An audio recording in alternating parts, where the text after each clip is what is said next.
புத்தாண்டை முன்னிட்டு சென்னை கிழக்கு கடற்கரை சாலையில் பாதுகாப்பை பலப்படுத்தும் விதமாக போலீசார் பேரிகார்டுகளை அமைத்து வருகின்றனர். இதுகுறித்த கூடுதல் தகவலை செய்தியாளர் சீனிவாசன் வழங்கிட கேட்கலாம்.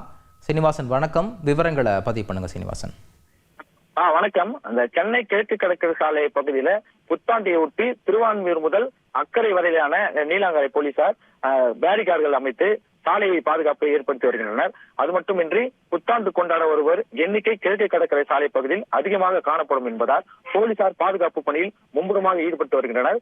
சாலையில் அதிவேகமாக வாகனங்களை ஓட்டுவது, மது அருந்துவிட்டு வாகனங்கள் ஓட்டுவது, சாலையில் பொதுமக்களுக்கு இடையூறாக செயல்படுவது போன்றவற்றை தவிர்க்கும் விதமாக பேரிகார்டுகள் அமைத்து தீவிர சோதனையில் போலீசார் ஈடுபட்டு வருகின்றனர். மேலும் திருவான்மூர் சாலை முதல் அக்கறை பகுதி சாலை வரை சுமார் 10 கிலோமீட்டர் தூரம் வரை ஒவ்வொரு கிலோமீட்டருக்கும் பேரிகார்டுகள் அமைக்கப்பட்டு போலீசார் தீவிர கண்காணிப்பில் ஈடுபட்டு வந்துள்ளனர்.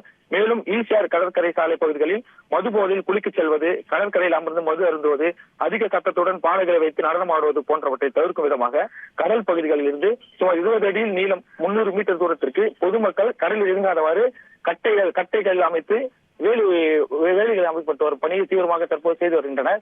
மேலும் இப்பகுதியில் இரவு நேரத்தில் அதிகமாக வாகனங்கள் இயங்கும் என்பதால் விதிமுறைக்கு உட்பட்டு வாகனங்களை இயக்குவது, அதிவேகமாக வண்டி ஓட்டுவது போன்றவற்றை தவிர்க்கும் விதமாக போலீசார் தற்போது ஈடுபட்டு வருகின்றனர். பாதுகாப்பு பணியில் ஈடுபட்டு வருகின்றனர்.